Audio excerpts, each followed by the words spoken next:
አሜሪካ ሁለት ግዙፍ የጦር መሳሪያ ተሸካሚ መርከቦቿን ወደ ባህረ ፋርስ ወደ ሰላጤው ሀገራት አስጠግተው መጨረሳቸውን አስታወቀችም።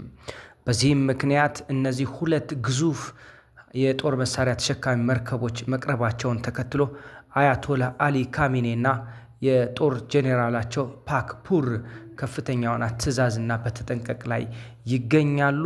ሁለቱ አርማዱና ዩኤስኤስ አብርሃም ሊንከን የተባሉ ግዙፍ የጦር መሳሪያ ተሸካሚ መርከቦች በርካታ የሆኑ የጦር መሳሪያዎችን ይዘው መንቀሳቀሳቸውና ይህ ደግሞ አሜሪካ ያለ አንዳች ነገር ልታደርገው የማትችለው ተግባር በመሆኑ ይህን በሚመለከት ሰፋ ያሉ ዘገባዎችና ትንታኔዎች እየወጡ ይገኛሉ። በዚህ ሰዓት የኢራኑ የአብዮታዊ ዘብ ጠቅላይ መሪ አያቶላ አሊ ካሚኒ ልጃቸውን የ53 ዓመቱን ማሹድ ካሚኒን ስልጣን መንበራቸውን አስረክበው እሳቸው ዘወር ማለታቸው ተሰምቷል።